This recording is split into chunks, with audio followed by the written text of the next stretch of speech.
It's tapping into and harnessing a part of the electromagnetic spectrum that hasn't really been harnessed before, yet is completely ancient and been here since the beginning of time. TerraHertz frequency is your happy self frequency. It's the part on the electromagnetic spectrum that's right in between visible and invisible, material and non-material. And it is cellular resonance, and it works with the microbiome. And this is a very, like the ear, nose, throat, that's the area that's really vulnerable for us. It's antiviral, it's antifungal, but through light. A lot of vision issue is because of the tension around the eye muscle. I think one of the greatest beauty secrets is being in the sun before the UV sets in. So it's been hiding in plain sight all along. It's not like a new species was like, or a new plant. It's always been there, but it was getting mixed up with the Boswellia cartieri, which is like your classic frankincense. Ultra minds, ultra minds, ultra minds, ultra JK, ultra. Ultra minds, ultra minds, ultra minds, ultra JK, ultra. Hello, everybody, and welcome to Ultra Minds with JK Ultra. And today we have such a treat with today's guest. So we have Nadine Artemis, who is the creator and visionary behind Living Libations.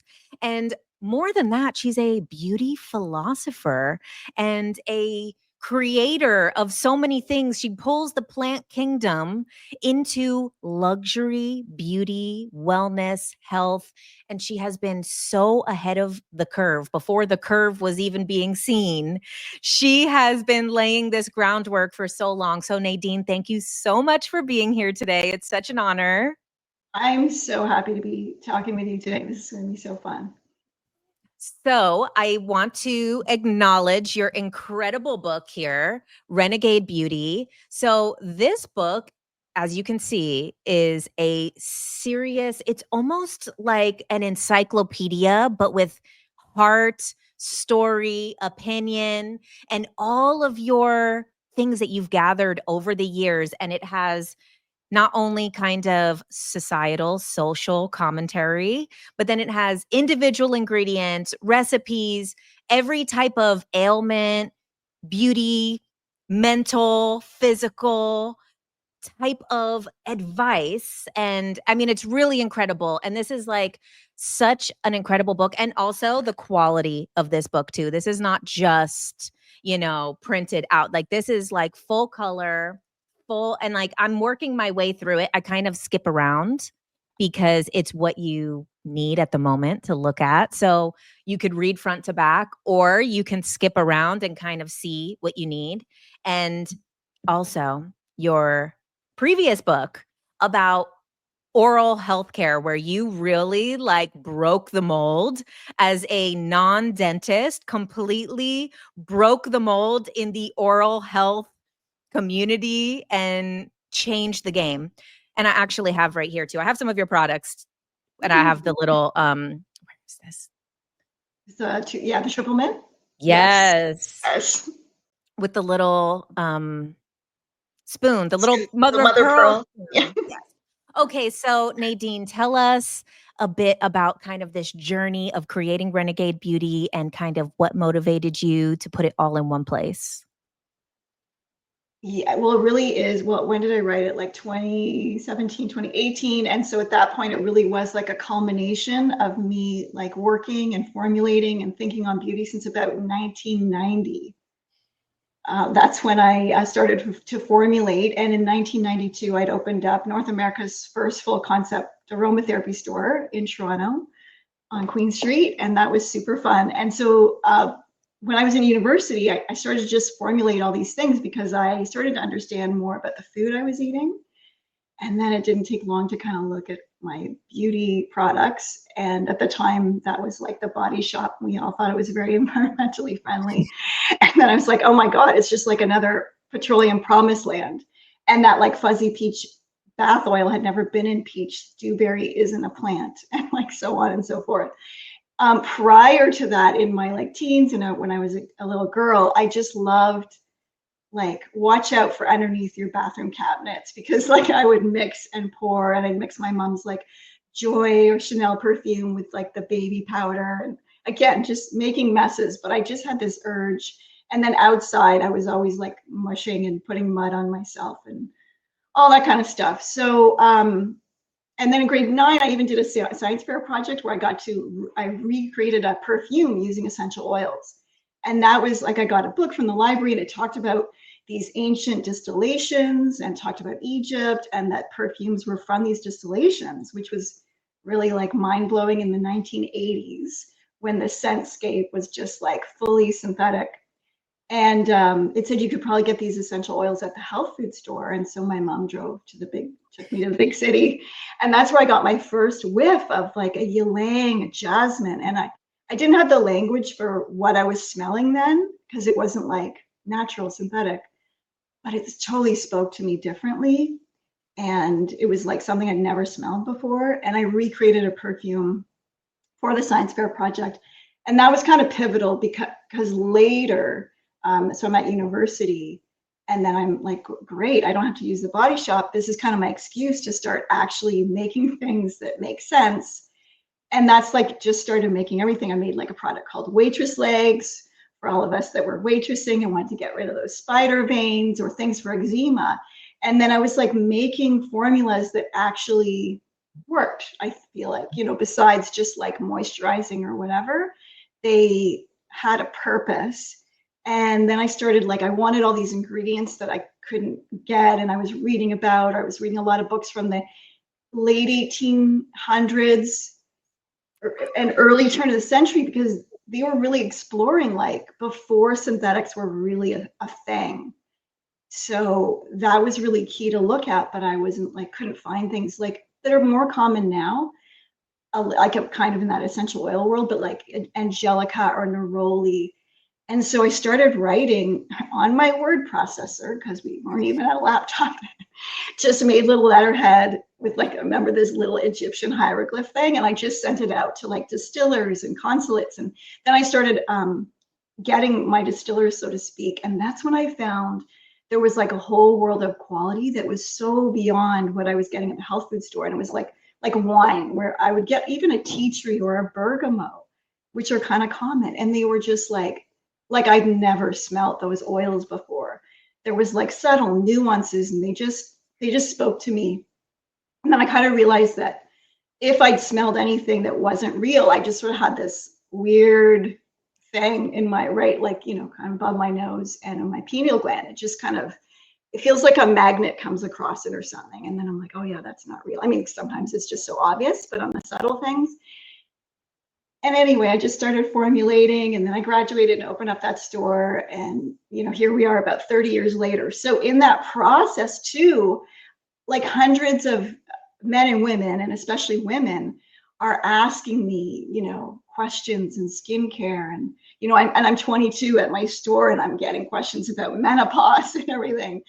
And how do we deal with hot flashes and blah, blah. So I just also, when I was formulating and when I was at university, I was a little bit bored in university, but kind of got excited when I could pick projects that were things that I wanted to study. So I was looking at things like sort of the medical history of women's bodies in Western culture, or midwifery. I did a whole project on that. So that was really neat too, to kind of bring that in and then just create beauty and things for the body that also took care of, I don't know, all those little things that can kind of make us feel uncomfortable in our body, but aren't major, what you could do for a stomach ache or a headache and blah, blah. And then of course that led to the teeth, because whoever liked going to the dentist and all of that.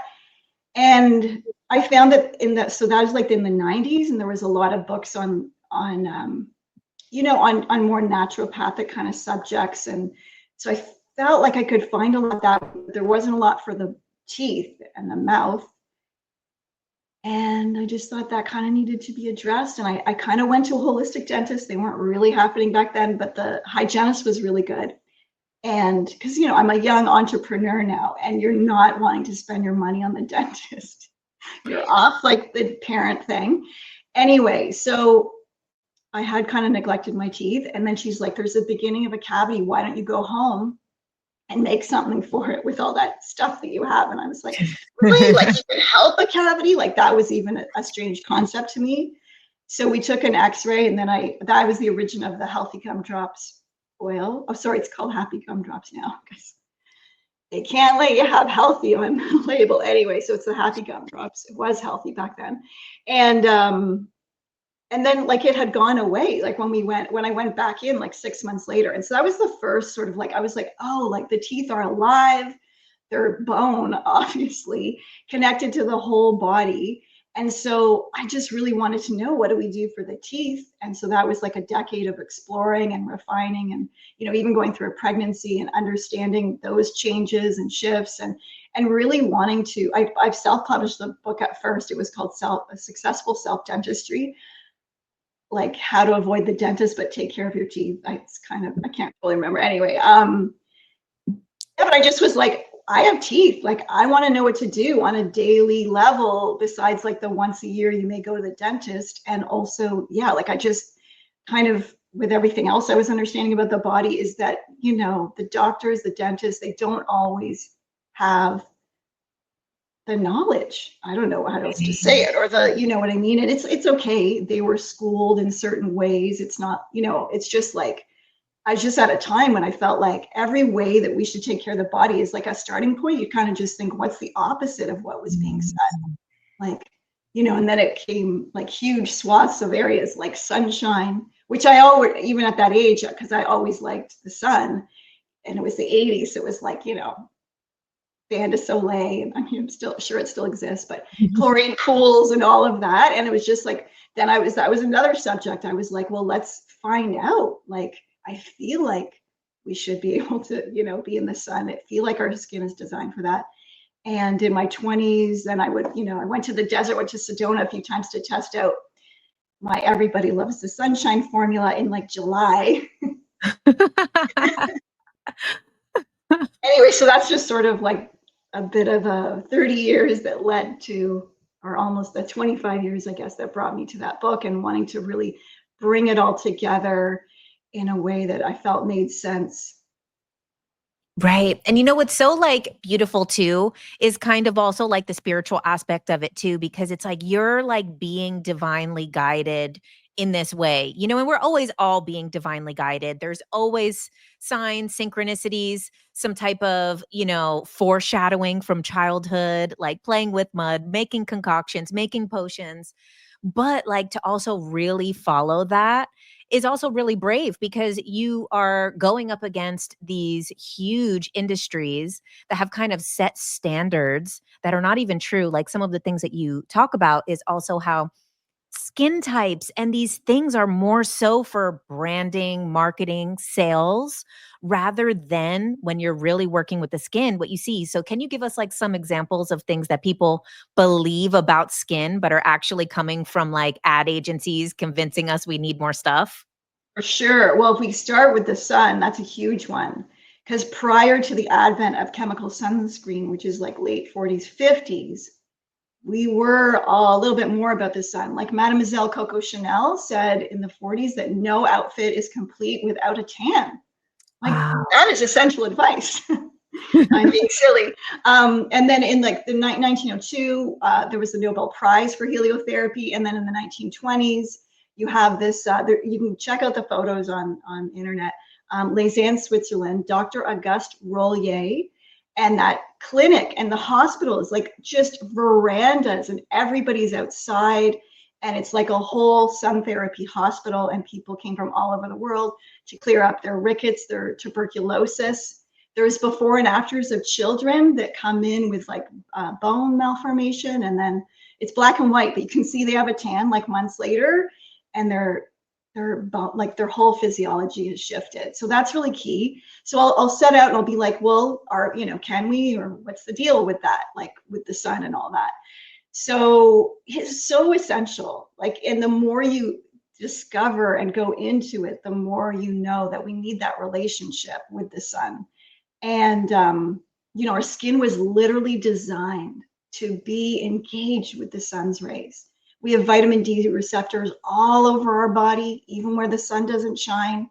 And they need that communication, which we learn more and more about kind of each day. But I bet even 100 years from now, we'll be still finding out what that union is creating.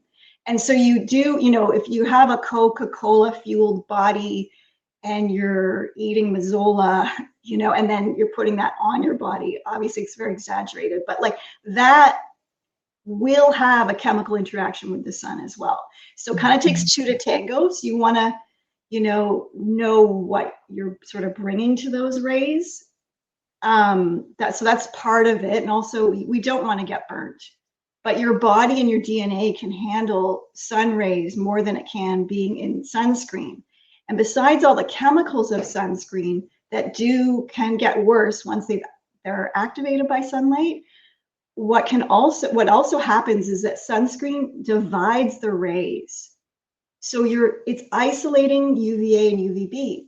So you don't get the UVB, which generates the vitamin D and other good stuff, and you're just getting isolated A.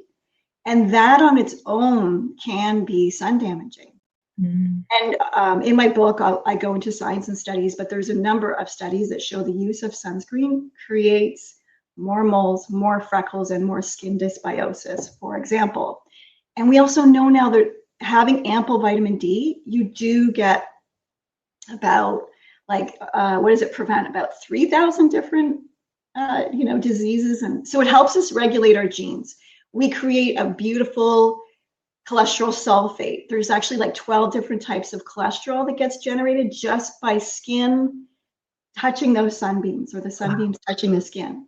Yeah, so we can take vitamin D, and it's a good thing that we have it, but you do want to commune with the sun. So that kind of goes back to with the book. The main sort of thesis that I start with is that it's really not like another supplement or another bottle of cream that is gonna replenish us and sort of beautify us. It's engaging with the elements. It's engaging with the cosmos. And I think of it like a cosmoetic, that it's our relationship to sun and water and pure, good air, and like the earth. So, eating beautiful things from the earth, applying all the beautiful gifts from the earth, and like laying on the earth, feet on the earth, like sort of earth bathing, forest bathing, sunbathing, all these beautiful things. That's really what is going to spark that essence and that like spark of life. That's where we need to get it from, not just like another bottle of something. And so, so I look at each of the elements to think like where we can get in with it more. And I feel like that's a huge one. And when people speak up about the sun, you can kind of get in trouble. Like Gwyneth Paltrow mentioned that she doesn't use sunscreen once, and like literally, like, such attack on her. I recently was I was like, how much sun do I get? Like just full, because I track it like every time. So that's when I'm getting UV. I like to track so I know what my vitamin D is. And so I did an average over the past 5 years, and so that's just like full on, naked time in the sun. It's about 300 hours a year. Wow. Directly on my face and body. And I'm there to just experiment and show that, I think it's other things that are aging the skin or creating hyperpigmentation. And not that you have to be crazy like me, but you can, you can wear a hat if you don't want to get your face, and just start to connect with that. And it's very restorative. And so you mentioned about kind of really also it's what you put in your body, what you eat. And so you were one of probably like the first person to like talk about the seed oil thing in the 90s. It's just now in 2025 catching on. And I think you gave a lecture in the 90s about seed oils and how they affect our health. And so can you talk a little bit about kind of the health of what you put in the body, not just, the outside beauty? Yeah, well, for sure. It's totally connected. My talk in the 90s was called The Good, the Bad, and the Rancid. Because there's also the topical application of those oils, right? Like so many products contain like a petroleum derivative or like which is not a seed oil, but or a soy or whatever. And back to the sun, we can see from studies that eating rich pigmented foods, like even tomatoes with the lycopene or the red algae or spirulina or like those dense foods with color, they protect us and create an internal SPF. So how cool is that? Wow. And what also is happening, melatonin protects us from the sun. And we, especially since around 2012 or whenever that, like the smartphones came in, and around that time also lighting became LED. So there's blue light, and then there's like the blue light of an incandescent bulb, the blue light of an LED, which flickers invisibly, and so does the phone, right? I can't remember the stat. It's kind of crazy, like 300 times a second. Wow. And we pick it up, but we don't. You know what I mean? Like it's not affecting our vision, but it is being seen. So with those, so that at night depletes our melatonin. So we haven't been protecting it, so to speak. And so that also helps us in the sunlight as well. So there's all these subtle things that we're doing that don't seem like a big idea, but they're kind of like getting right to the heart of like that circadian rhythm, which we can totally deny right now because we have, you know, all the luxuries and the electricity, but the body is still like, that is how it was, you know, like ancient. Right. And so you are really into the circadian rhythm stuff. So last time I saw you, you were kind of telling me about your routine once the sun goes down. And I'm like, you know, I admire and would love to. I don't think I'll ever be that dedicated to anything. But can you talk a little bit about the circadian rhythms and maybe some things that people could implement that are practical? Yeah, for sure. It's so good to get practical. And, you know, I've got to say, like, I don't really have any willpower. So anything that I'm doing, I have to like feel the truth of it. I have to be inspired because otherwise it's not happening. So, I mean, I definitely knew about the blue light thing for a while, but it really was like 7 years ago that I was like, okay, we're going to get serious. I was home a little on my own for a bit, so I could, because the sun sets, you know, you lived in New York. It sets at like 4, right, in the winter, and then you can't get much done. So I had to figure out some things. So we had red light bulbs at first, but now we have amber.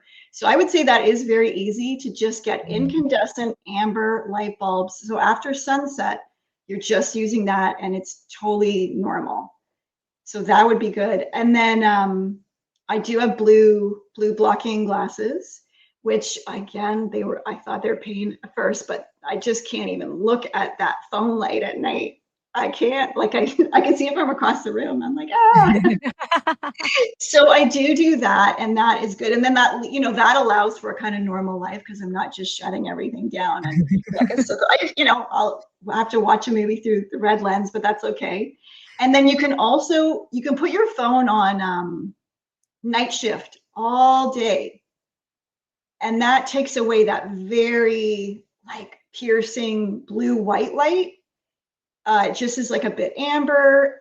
You know, you might want to edit photos in the other or something like that, but you're fine to just go night shift 24 hours a day. And then there's another thing you can do. You have to look it up online, just to take out you can just click the side of your phone 3 times. And then at night, then I can make it red. So it's still, you know, it's kind of hard to look at, but it is good. It's an immediate way, especially if you don't have your blue blockers. And then if I do have to like look at the phone in the middle of the night, then I'm not getting that blast because that will wake you up. That 1 second of like real light will like deplete melatonin. Wow. I think it's by like 30 to 70%. It's quite huge.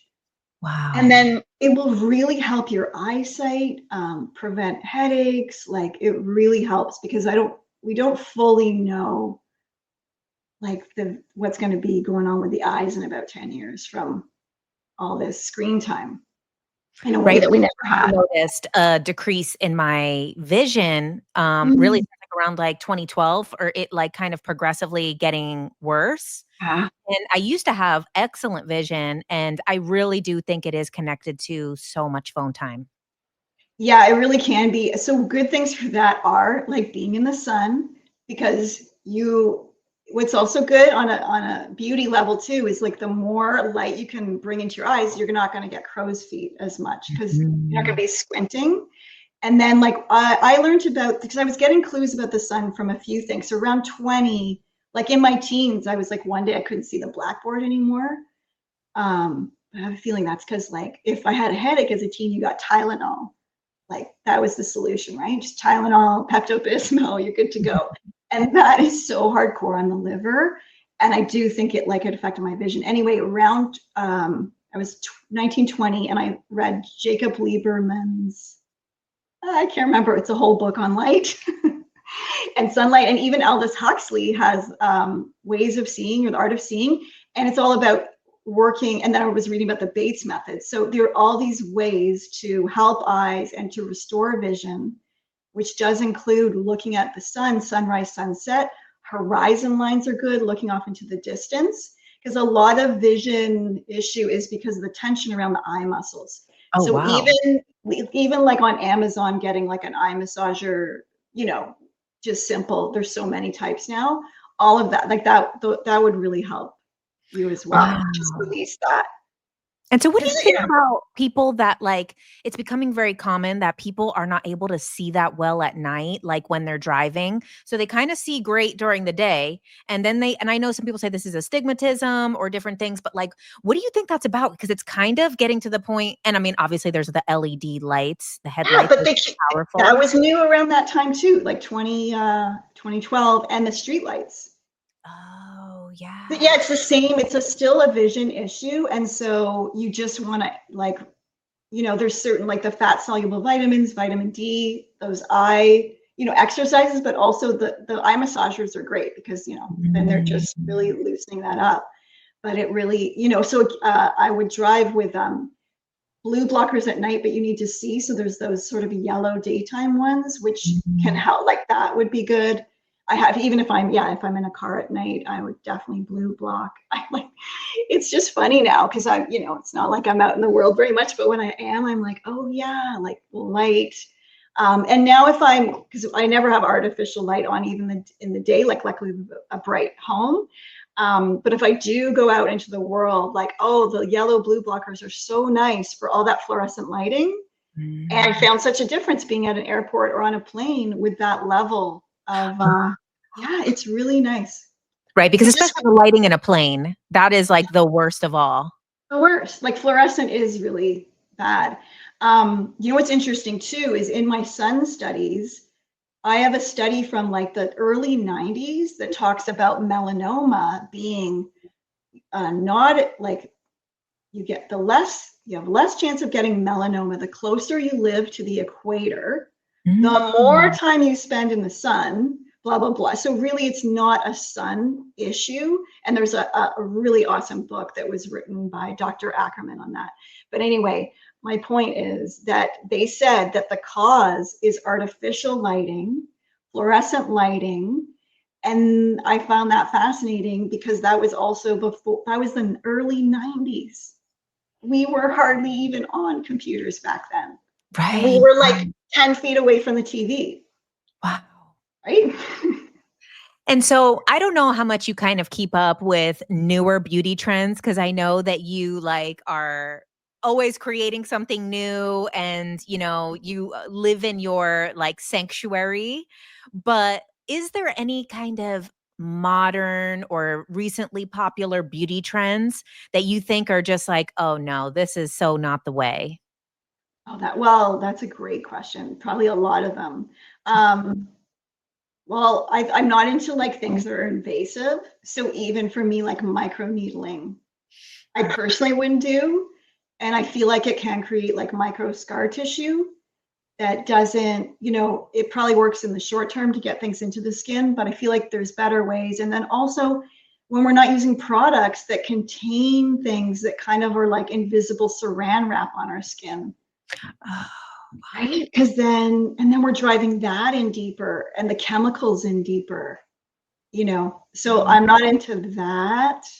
You know, obviously fillers and that kind of stuff I see a lot of issues with, and I will have things out on my Substack at one point, but I have written about all this kind of stuff in detail. But like with fillers, an interesting thing that's come up is like hyaluronic acid, which I go into. It it's as a filler ingredient. First of all, like it could be good as a supplement, and it used to be from rooster's combs, and they like discovered it in like cow's eyes in like the 1800s. Then they got it from rooster comb, but then that was too expensive, so then they started syntheticizing it, and it's like grown on like E. coli in the lab, and it's a really murky process. So there's all of that, but then it is like it is retaining moisture, and then it travels through the skin. So there could be pillowing, lumpy. It travels, and then it's like gaining water. So it's not good internally, and it sounds like it can be a bit of a nightmare. And then it looks like also studies show that it's cutting off lymphatic system, which isn't good, which then can lead to other dysbiosis. So also really, there's all the stuff and the chemicals and being invasive, which I'm not into. But the other reality is it doesn't get to the root of the issue. So that's where I'm always really interested, right? Like it's cool. And I totally get why people would want to do fillers and Botox. And, I'd love to not have that 11 line, all that fun stuff. However, it doesn't take care of the issue, because what's happening is the bones are shrinking, collagen is leaving, muscles are getting lax, and Botox is not like, what's a Botox muscle 20 years from now? So I want to look at things of like, what is helping the bones stay strong? What is helping muscles? So that's where I would look, or what's going to help collagen, for example. And being in the sun actually helps, because that's why we're doing red light masks, because we're looking to create, because our skin does need the light, and we've just been denying it. So I think one of the greatest beauty secrets is being in the sun before the UV sets in. So there's another, so with the sun too, yes, there's the UV time, which again, you have to know. I use an app called D-Minder, and there's a new Circadian app. So wherever you are on the planet, you can find out sort of like, because we're like a human sundial, and we want to tune into that. So right now, it's August here in Ontario, Canada, and now the UV is coming in. It was coming in around 8 before. Now it's at about 9, because we're getting closer to the fall. And so I've got that whole window from like 5:30 a.m. to 9 a.m. where it's just that red light. Like that is the red light device that we've all been craving. That's the OG red light mask. Wow. And that prepares your body for making collagen. It's the best source of melatonin. We think of it as a nighttime thing, but it's actually produced in the daytime if we get outside and get that red light spectrum, which is so strong before the UV comes in. So there's just ways that we can use this beautiful thing, I think, to be like one of our finest sort of bathing attendants, I think, is the sun. So speaking of the red light, I have the Living Libations red light products. So basically, can you explain, because you are the first person I've ever seen introduce this, and I'm not surprised because you're always so ahead, but it does red light inside your ears, up your nostrils, and down your throat. So a lot of the red light stuff is really focused on like beauty, tightening as always, but then obviously going inside is having a different effect. So can you explain kind of what this device is and what is the benefit of doing red light in those areas?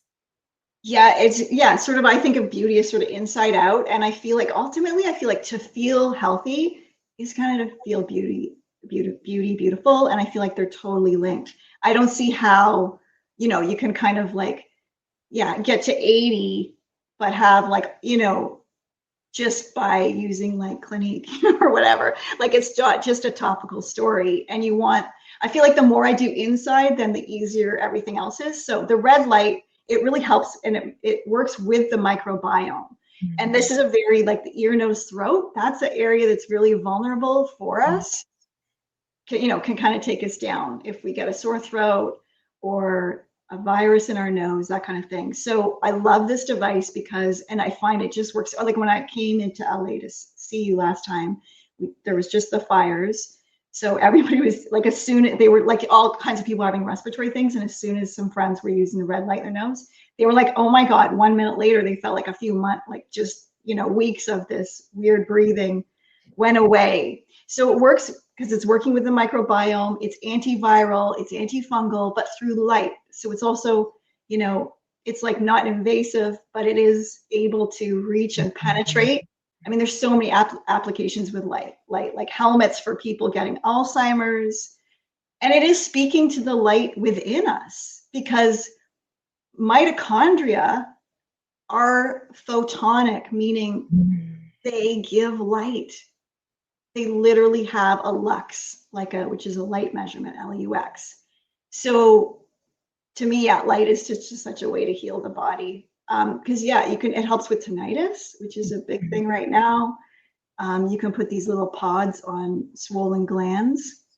And then we also have one that goes in the mouth, and that also helps with healing gums. And we've got a new design coming out where the nose one you have will have another extension. We're going to put them all on one, so you can the mouth one, so you can just travel with that, which is going to be fun. And I'll say it here, even though, because it's on your way to you, we have this really cool waveform wand coming out. And it's this technology that's kind of blowing my mind. And there's literally one on the way to you right now. That little wedding gift I was telling you about. Oh my God. It's this wand, and it kind of seems like a hair dryer when you get it. And so it doesn't seem like this really cool biohacking device. The fun thing is you can use it to dry your hair, and it will be the most ionizing. Like, hair will get, fluffy and good in the scalp. It's like everything you've ever wanted in the most amazing hair dryer. So there's just like that aside. Oh my gosh. It unmicroclusters water. So you can direct this airflow to your, like through glass. Like I do about a liter a day. It holds for 12 hours, and it literally unmicroclusters, which helps the water just be absorbed more by your cells. And then cellularly, it's affecting your cells positively. So you can wave it, wand it over areas that like an achy knee, or like I actually had a fever last week. And so I was just doing this area so much, just shooting it right there for like an hour, because it's really pleasant. It's weird because it is like a hair dryer, but it's a pleasant energy, and it's like you can definitely feel the air is different. And so what it is it's tapping into and harnessing a part of the electromagnetic spectrum that hasn't really been harnessed before, yet is completely ancient and been here since the beginning of time. And so it's right in between the infrared and the microwave, I believe, on the spectrum. I did do a little graph. And it's harnessing it's called the TerraHertz gap. And they knew it existed, like Tesla and like Walter Russell knew it existed, but they couldn't tap into it. And then about 20 years ago, they were able to tap into it. And then it has like really quite grand things it can do. Like it could detect cancer. They use it spectrometry, that thing that analyzes spectropy. You know what I'm saying. So it can analyze, it could even detect metal at the air. So there's a lot of these very grand applications. But then about 6 years ago, somebody thought, if I blow it through like quartz and rare earth, then the air coming out is in that terahertz gap. Wow. So through this very simple device, you could capture it. And we're just finding incredible things. So people with really, eczema, very itchy, it's just immediate relief. People love using it because it feels good. And I feel like even your thoughts feel good. Like there's a whole, yeah. Oh yeah. And why does it work? Because that terahertz frequency, it's the part on the electromagnetic spectrum that's right in between visible and invisible, material and non-material. And it is cellular resonance. Wow. So that terahertz frequency is your happy cell frequency. And then you get to just bathe in it, or wand in it. It's very cool. And I can't wait for you to get it. Oh my gosh. Okay. I'm so excited. And also too, I really feel that you kind of all of these ancient things, you're like the vessel to bring it into the modern technology with these things that you've been introducing. First, the technology of plants and beauty and oils, but because you're so ahead, you're so many years ahead of like the beauty industry seeing that these things are going to work. And I feel like what you're describing, it's almost like a futuristic magic wand. It really is. We are just, yeah, we have them all over the house because like you kind of want one everywhere, right? And then I want to literally give one to everybody I know, which is literally why you're getting one. Because I'm just like, this is so amazing. It's so easy to use. And even if you don't even have to like, quote unquote, believe in it, just dry your hair with it. Man, woman, if you don't normally dry your hair, start. And it will grow faster and you'll just love it. Wow. And I love how you said it also like affects your thoughts as well. So it's like, imagine using it while meditating, while doing things like that, while visualizing, while, you know, doing your affirmations, doing your gratitude. Totally. It does. I feel like it takes it further. And like, if, you know, that's sort of hard to describe, but you'll feel it. And the water alone, you can feel the change in your saliva. You get that, which you like, I feel like it feels like when because I thought about my saliva a lot in dental care, but I can feel when the saliva is like really well mineralized and like I'm alkalized. I can kind of feel that difference. And that's what it brings to you. This, like, it's like wetter water. And that then the cells and the water in your body becomes juicier. Wow. I really feel like you're like the beauty health alchemist of our time. You know, like I feel like in the future, people are going to be reading about like Nadine Artemis's findings, you know, like the way like we're talking about like Tesla and stuff with like scientific stuff. Then this is like the body, the wellness, you know, and also the feminine touch of it, you know, because all of these kind of people that we look to that were like foundational in a lot of this information were mostly men. And that's, you know, for a lot of reasons, society, there's a lot of reasons why. But it's like the way that then you take those things and reinvent them in this way of real wellness, of true body wellness, of like true mind, body, spirit with this like feminine energy, feminine touch. It's so inspiring. I'm so blown away by you. I'm like, you are really something else. I'm like, these things are like 30, 40 years ahead of the general public understanding. That's that Aquarian thing. Yes. Okay, so another thing, speaking of you, you know, kind of like being this person who is so original, one of my favorite things about what you've done is your special type of frankincense. And I feel like Mother Earth protected this until you were ready for it and then gave it to you because you were the vessel, you were the person. So I have it right here. Frankincense Occulta. Oh, yeah. So please tell me about the journey of this, what makes it different, what makes it special, how you are really the keeper of this on this planet at this time. Yeah, I don't know why nobody else is picking it up. It's so special. So I love frankincense. Obviously, it's just very special.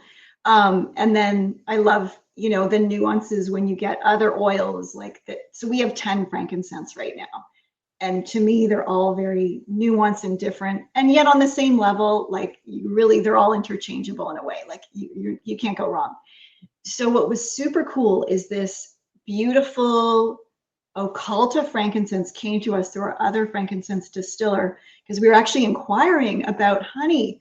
I know, like I hadn't seen a frankincense flower before because I'm like, you know, who has?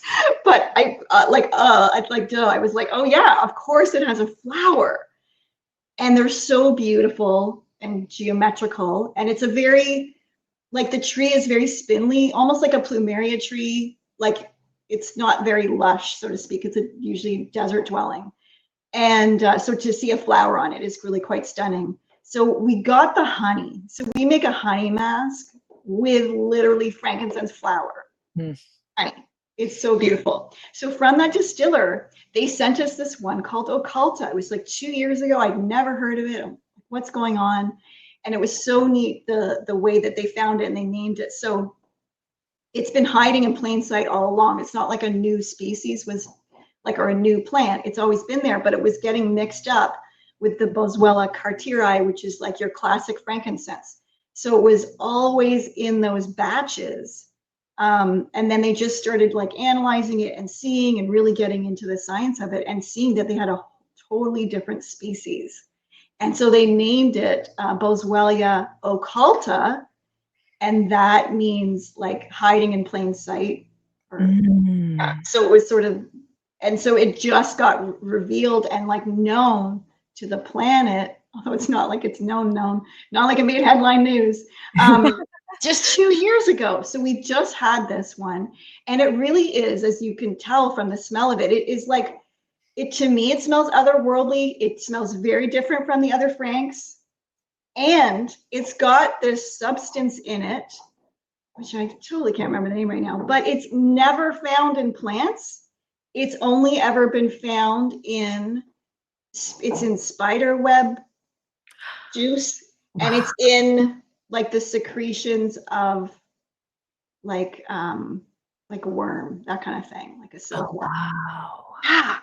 And in the web and in the silkworm, it protects. It's very protective, and it's kind of like a molecular raincoat. And wow. Yeah, that's the beautiful gift, and I find it beautiful for the skin.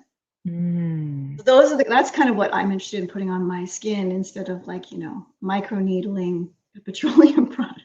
It's like, Right. let's get into the frankincense. You have it mixed also with castor oil. So, really like putting those together, which I have right here. Actually, I use under my eyes. Right on. Yeah. And it's a beautiful, and whenever we're finding an ingredient, I do try, I'm just sort of obsessed with like, what's the best on the entire planet.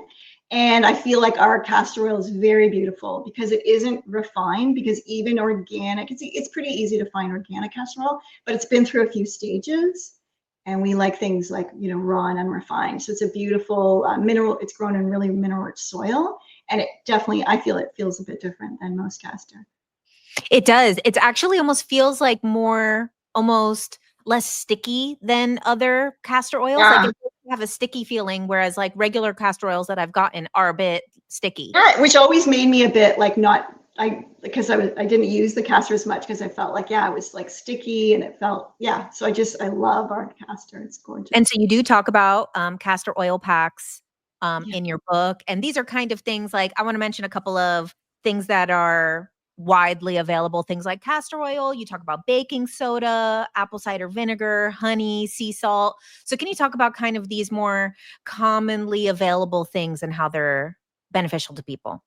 Yes, I feel like, obviously I make these beautiful libations, and that's a whole world, but you don't even need that. If you went and just got like the basics, like, a bag of baking soda, a true beautiful bottle of like olive oil or jojoba, apple cider vinegar, best acidic toner ever, like ever.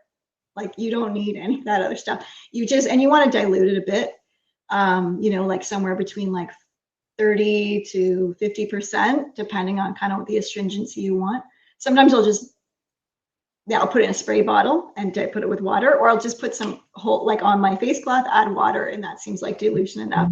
Baking soda, you could brush your teeth with that for the rest of your life, and you would be far better off than using any drugstore brand toothpaste, because what's going on with that, kind of in a nutshell, is like there's so many ingredients that are literally making our gums recede, throwing off the delicate microbiome. So also, like, if all those things that were sort of invented, like topical use from like really the past 50 years or up until the early 2000s, we didn't even know there was a microbiome to disrupt, right? Like, they used to think the stomach was sterile. It's not. Like that was in the 80s. So much of what we're applying is messing up our microbiome, or in the mouth, it's like throwing things off. And then we're getting in these sort of cosmetic catch-22s that we kind of can't get out of, because like, like topically we're applying things that are ruining the lipid layer or the stratum corneum, and then we're trying to make up that lost moisture with like all this other thing, or we're throwing off the microbiome in the mouth, and then we're allowing the pathogens to kind of take over because we eradicated all the good bacteria. So anything that you're using on your body, you want it to be compatible with your microbiomes, whether that's your yoni, your skin, or your oral care. And so one thing that, has always stuck with me that I've learned from you is also how a lot of these natural, newer toothpastes kind of create like a barrier film that is also really harming the oral health. That is so true. And that is by a simple, like something even as simple as glycerin, which seems okay, but it does create a thin layer over the tooth. And so then, which is really neat, like what I try and do when I'm trying to understand part of the body is be like, okay, like what if we got out of the way and didn't do anything? What in the body is supposed to be doing that or taking care of that? Like we weren't born with a toothbrush in our hand and a tube of Crest. So like, what is going on? And through my study, I understood, which is very scientifically proven with 1,000 studies, but not every dentist knows this. And that is that we have a dentinal lymphatic system. So, which means our teeth have lymph system, which is pretty mind blowing. So my point in telling you that is it's kind of your original toothbrush because it creates this beautiful liquid. So you eat food, the blood goes up into the tooth, and then in that pulp chamber, magic happens, and that blood becomes lymphatic fluid that then, through centrifugal upward spiraling motion, it goes out onto the surface of the tooth, like this microscopic sweat. And then it helps to prevent cavities and it flushes things out. Now, if you have a stagnant system or you start like you're really stressed, that dentinal flow will reverse. And then you pull things into your teeth. And that is how a cavity is formed. That is the true way it is formed. Yeah, right? It's wow, like, that's incredible. So then if we put this just very seemingly harmless glycerin as part of a toothpaste on our mouth, and it's probably a step up because maybe they're not using sodium lauryl sulfate, but now it's like this other thing. And then you can't, that microscopic lymphatic fluid can't communicate with the saliva. And they're supposed to be like coalescing and then cleansing the teeth and going to where there's weakness in the enamel. Mm-hmm. So we kind of cut off that system. And in our yonis, if we use something like a glycerin, like a water-based lubricant, which is very glycerin, we're creating yeast infections. What scientists saw under a microscope is something they called cellular raisins. So like a classic kiwi jelly will literally create the cells in your vaginal lining to shrivel and slough off, creating even an environment that's more susceptible to like an STD, for example. Wow. And then thinking about all the stuff that is on condoms, all of those things are creating an environment that is more unsafe and more susceptible.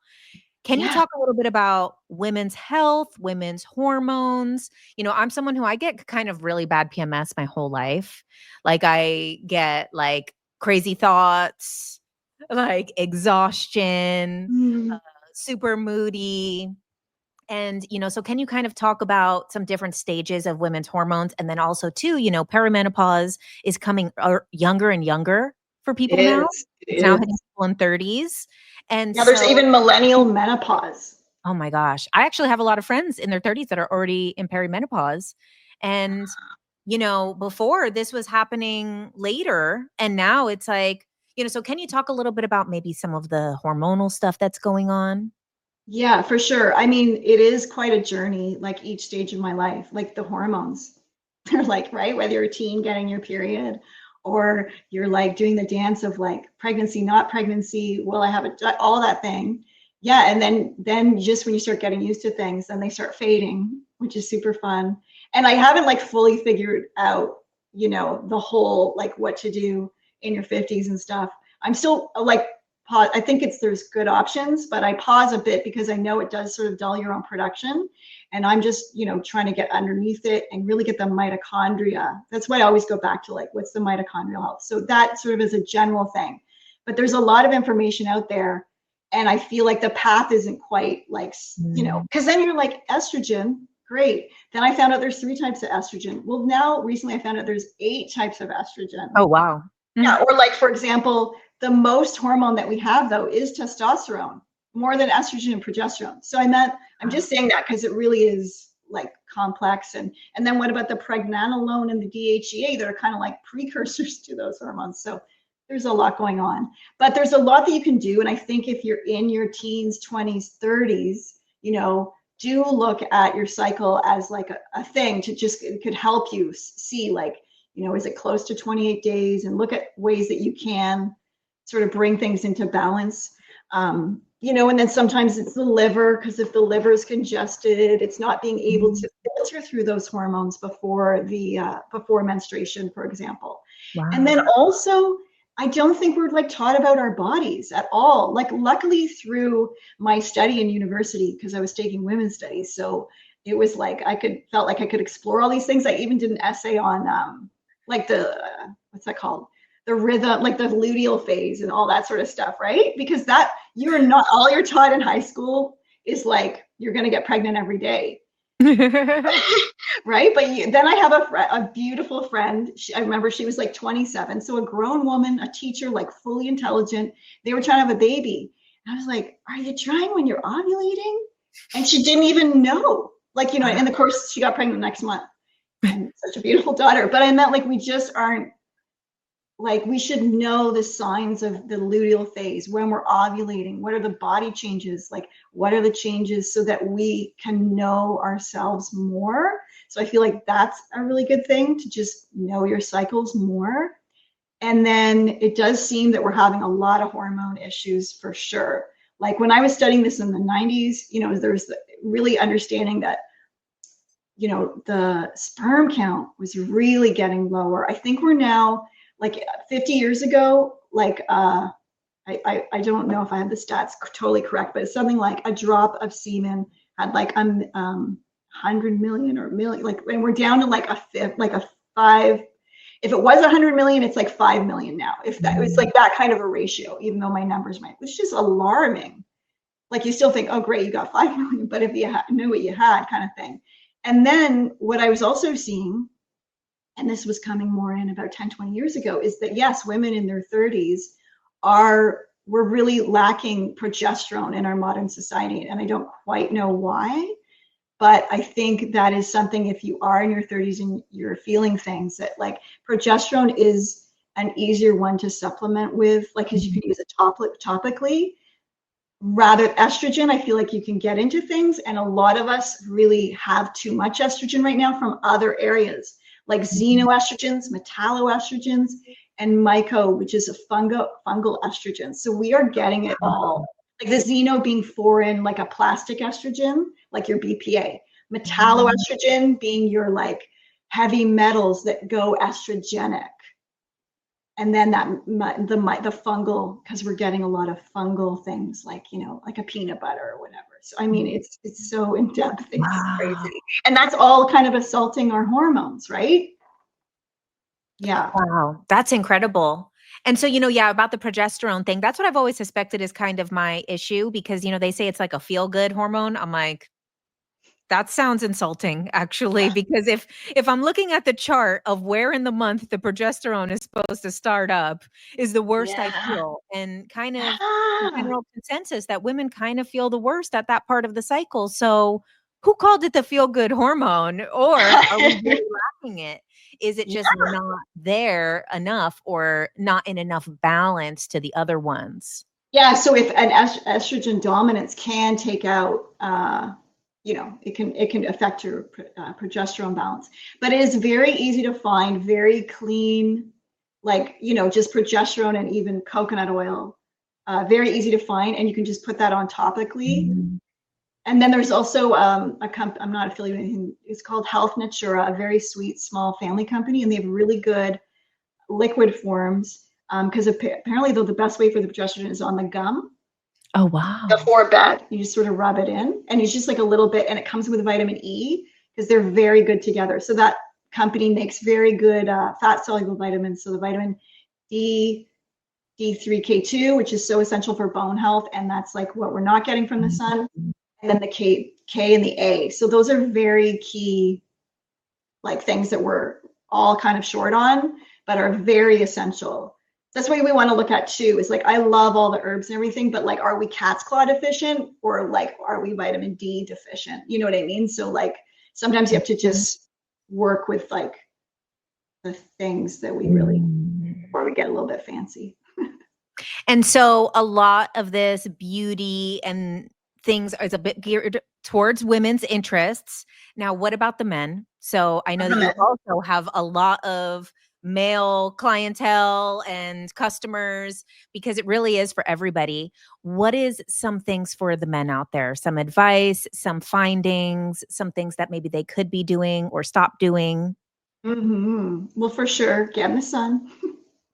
And well, we don't have to like soap up our whole bodies, like at all ever. So, I mean, you could just do pits and bits. And then, you know, we have the best skin evers, which guys use aftershave. And it's so simple because like one drop will do it all. So we can keep it very simple for the guys. And then, you know, we've got our Poetic pits, which is what's coming in your package is a little, because we got a man pit and a woman pit for you and your hubby. Oh, you're so sweet. And I think it's the jasmine Poetic pits and the frankincense Poetic pit. Even though, you know, a man could wear the jasmine, vice versa, but we just have that resonance with those scents. So replacing deodorant is very key. And I mean, you literally become like a Pied Piper, because what the essential oils do, and our Poetic pits or our colognes, is they take your pheromones and then they co-mingle and they just make it yummy and juicy. So like they're working with your natural smells and they're not covering it up. So you still get to like, you know, have that good masculine vibe coming through with those plants. And it's great. And men really resonate with that when they have that shift, because a lot of guys just don't know that it could get a little bit simpler and a little bit more natural. And then they would have a lot more fun. And then of course there's the whole oral care situation, which obviously it's good for. Right. Well, Nadine, I could literally ask you a million more questions, but thank you for the generous time that you've given us and all of this wisdom. So you have a Substack and you actually have a lot of your newer deep dives on there, such as like I only have one on there right now. FYI. And I have a lot in the wings. COVID, the hair loss? That's coming. Yeah. So I have a deep dive on like how, if you have shedding, hair loss, even a guy, you want to prevent it. I feel like I've cracked some codes and in some simple ways that is really, going to help, because a lot of people got COVID and 3 months later, hair starts to shed for some people. Or just like for perimenopause and hormones, like even no matter what age. So I think it's like, I'm excited to share that. Amazing. So that's where the new cutting edge stuff, I mean, like I said, you're 30, 40 years ahead of everybody else. So they can start on Renegade. Also, if you really do want to know the stuff that is like brand new, coming out, your new deep dives, your new discoveries, things that we're all dealing with right now, you know, hair loss is more than ever, you know, another hormonal thing, environmental thing, health, so many things. So go check out Nadine's, I'll link it below, Nadine's Substack. And of course, Living Libations and all of these amazing things that are already out there and new things coming. And Nadine, thank you so much. I love you. I appreciate you. You're incredible. You're beautiful. And I'm like, you're going to be the Nikola Tesla of the future. I feel it. Well, you know, I did take his ozone because he was the first to invent putting ozone through olive oil. So he's the guy. And so we have made like a gum gel based on that Tesla technology. And we have the world's one and only Tesla ozonated lip gloss, which is like a beautiful red. And it's all just ozonated gel. Wow. And I have the gum gel. I got it at Roots in Laguna. And I just keep it in my purse actually as like a mouth refresher when I'm out. Exactly. So good. Yeah, so good for the gums. And you can thank Tesla for that. Well, Nadine, thank you so much. And I'm so excited. And I'm so excited for my gift that's coming. I am too. Thank you. Thank you. Thanks for listening to Ultra Minds with JK Ultra, where every Thursday we come out with a new interview interviewing some of the greatest minds in spirituality, consciousness, aliens, conspiracies, astrology, and so much more. And make sure you check out my Tuesday night live every Tuesday night, where I do a live stream and we do a Q&A and we go a deep dive into topics like the simulation theory, shadow work, spiritual bypassing, spiritual gurus turned cult leaders, aliens, my own experiences, and so much more. So make sure you subscribe, put on notifications, and if you would like to support my work, you can also become a subscriber to my Substack, which is $11 a month at jennifercarmody.substack.com. And once a month for our paid subscribers, we do a live event where we do a group hypnosis, a group meditation, or a group manifestation exercise. And thank you so much. Make sure that you subscribe, comment, do all the things, all the YouTube stuff.